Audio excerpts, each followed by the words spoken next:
Hello बच्चों, good morning. आज मैं क्लास 8 का चैप्टर 6 कुसंग का ज्वर पढ़ाऊंगी।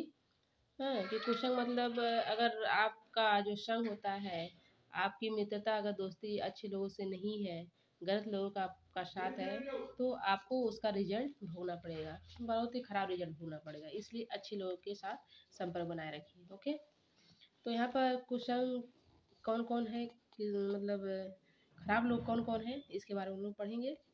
तो देखिए, कुसंग एक भयंकर ज्वर है जो शरीर ही नहीं मन और बुद्धि को छीन कर देता है।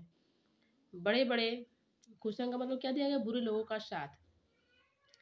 बड़े बड़े वीर और धर्मात्मा भी कुसंगति में फंसकर दुख भोगते हैं। इससे बड़ा कोई दुर्भाग्य नहीं। कुसंग लोगों का साथ ही सबसे बड़ा दुर्भाग्य होता है। समुद्र के किनारे को नापना संभव नहीं, उसकी थाह का पता कौन लगाएगा? वह अपनी मर्यादा में रहता है और रहना जानता है, पर कुसंगति के प्रभाव से वह भी बच नहीं पाया। भारी भरकम वृक्ष और विशाल शिलाखंड उसकी छाती पर फेंके गए, उसके वक्षस्थल को छत विछत कर दिया। भारत के रामेश्वरम से लेकर लंका के उत्तरी तट तक 100 योजन चौड़े सागर को सेतु द्वारा बांध दिया गया।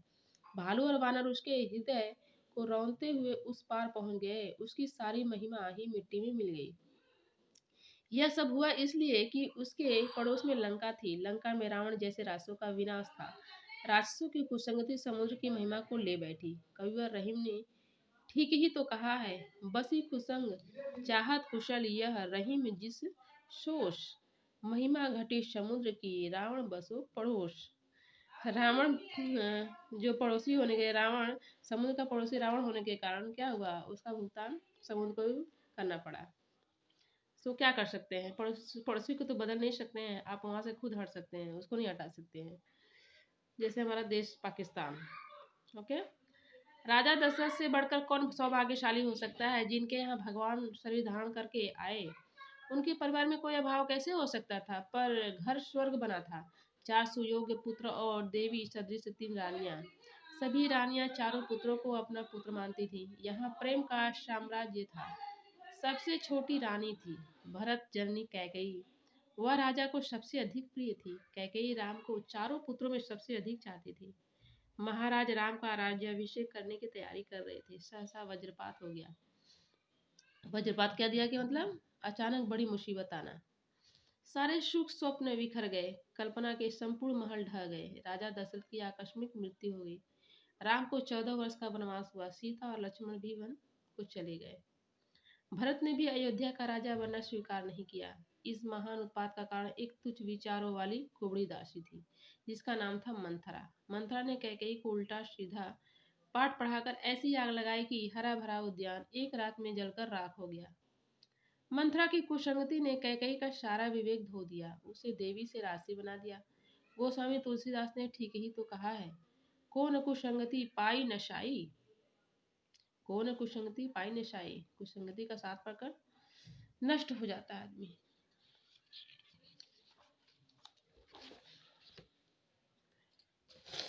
देखिए, मानसरोवर में एक हंस उड़कर चला आ रहा था। उसका रंग बड़ा सफेद था, मन उतना ही साफ था। जैसे ही वह ऊंचे पर्वतों को पार करके मैदान में आया, एक कौवा उसके साथ उड़ चला और बोला, हंसराज, आज मैं भी आपके साथ चलूंगा। लोग तुम्हारा बड़ा सम्मान करते हैं, कहते हैं तुम दूध और पानी को अलग अलग कर देते हो। आज मैं भी देखूं तुम्हारी कैसे पूजा होती है। हंस ने उत्तर दिया, काकराज, तुम बोलते कड़वा हो, लोग दुत्कारते हैं, फिर मेरा तुम्हारा क्या साथ। कौवा दुष्ट था। उसने हंस से कहा, हंसराज, आप तो स्वभाव के महात्मा हैं, आपके मन में मृदु और कटुभाषी का भेद कैसा? थोड़ी देर आपके साथ रहना चाहता हूँ, इससे तो आपका कुछ बिगड़ने वाला नहीं, हो सकता है आपके साथ रहकर मेरा उद्धार हो जाए। हंस भोला भाला था, कौवे की चाल में आ गया। उसे क्या पता था कि दुष्टों की थोड़ी देर की संगति भी बड़े दुख का कारण बन जाती है। हंस ने कौवे को साथ ले लिया। हंस और कौवा कुछ दूर साथ साथ उड़े। नीचे देखा, सड़क पर एक दही बेचने वाला सिर पर दही का पात्र रखे जा रहा था। कौवा बोला, हंसराज, देखो कितना सुंदर दही है, चलो दही खाएं, भूख भी तो तेज हो रही है। ना भाई ना, यह चोरी का काम है, बेचारे गरीब का दही क्यों खाएं। हंस ने कहा, वाह रे वाह भक्तराज, तुम्हारे जैसे भक्त तो भूखों ही मर जाएंगे। भूख लगी है दही खाएंगे नहीं, जिएंगे कैसे भैया? यदि भूख लगी है तो दही ग्वाले से मांग लो। अरे मांगने से कोई नहीं देता मेरे भोले भाई, आओ मेरे साथ।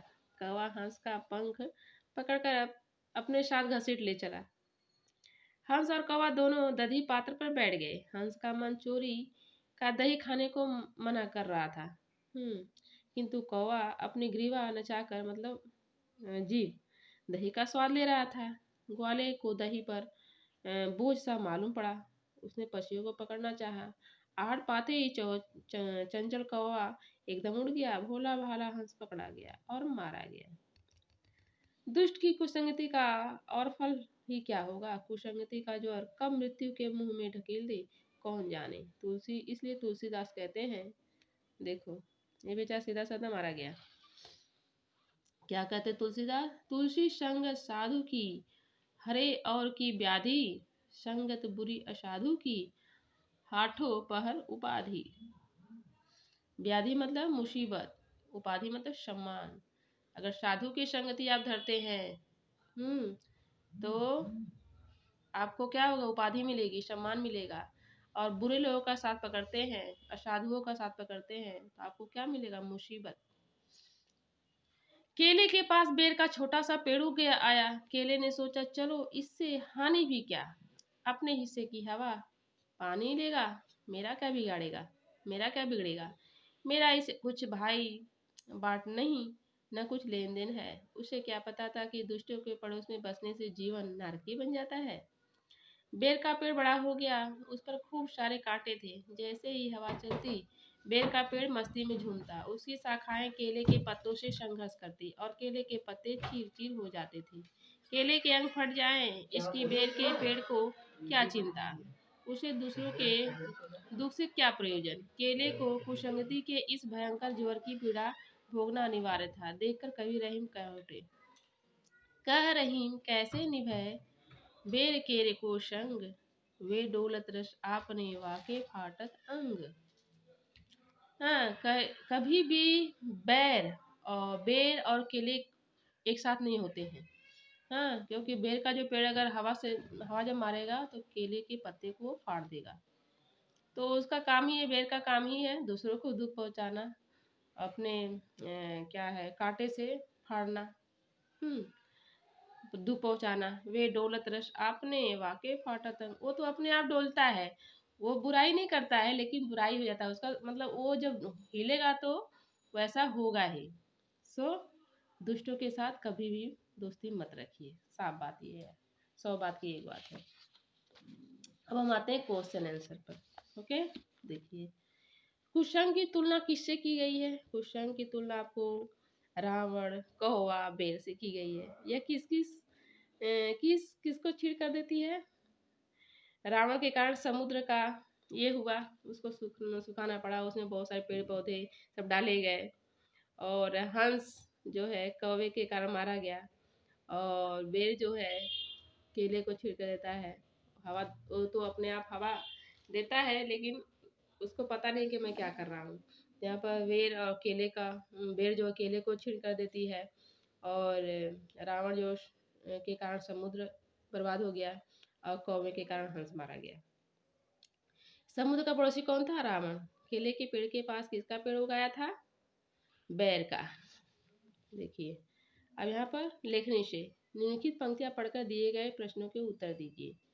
थोड़ी देर आपके साथ रहना चाहता हूँ, इससे तो आपको कुछ बिगड़ने वाला नहीं, हो सकता है आपके साथ रहकर मेरा उद्धार हो जाए।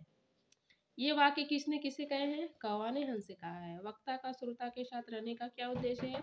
उसके गुणों को लेना, उसके गुणों को लेना। वक्ता और श्रोता के स्वभाव में क्या अंतर था? ईमानदारी का। दोनों के साथ रहने का क्या परिणाम हुआ? हंस मारा गया। दूसरा नंबर, नीचे दिए वाक्यों में सही और गलत का चिन्ह लगाना है। समुद्र की महिमा इसलिए घटी क्योंकि उसके ऊपर सड़क बना दी गई। गलत। राम को 14 वर्ष का वनवास हुआ। सही। मानसरोवर से एक कबूतर उड़कर चला आ रहा था। गलत। हंस आ रहा था। हंस का मन चोरी का दही खाने को चल रहा था। गलत। कौवा का मन रहा था। दुष्टों के पड़ोस में बसने से जीवन नरकी होता है। एकदम सही। तीसरा नंबर, हंस और कौवा दोनों दधी पात पर बैठ गए। रावण की कुसंगति समुद्र की महिमा को ले बैठी। महाराज दशरथ राम का राज्याभिषेक करने की तैयारी कर रहे थे। जैसे ही हवा चली, वेर का पेड़ मस्ती में झूमता। सबसे छोटी रानी थी भरतजननी कैकेयी। कुछ शब्दों में, भारी भरकम वृक्ष और शिलाखंड किसकी छाती पर फेंके गए? समुद्र की छाती पर। कैकेयी चारों पुत्रों में सबसे अधिक किसको चाहती थी? राम को। हंस और कौवे को रास्ते में कौन मिला? दही बेचने वाला। इसमें लिखा नहीं है, लेकिन इसका आंसर होगा दही बेचने वाला। सो आपको ये लोग कंप्लीट हो गया। और कुछ वाक्य जो बड़े बड़े क्वेश्चन आप लोग कर लीजिएगा इसमें से। इतना सारा मैंने सोल्व करवा दिया है। तो आज के लिए इतना ही बच्चों, धन्यवाद। फिर नेक्स्ट मैं वीडियो लेकर आऊँगी। आपको कुछ समझ नहीं आएगा, कुछ भी अगर नहीं समझ में आ रहा उसमें, तो आप लोग कमेंट बॉक्स में ज़रूर लिखिएगा। सो आज के लिए इतना ही, धन्यवाद।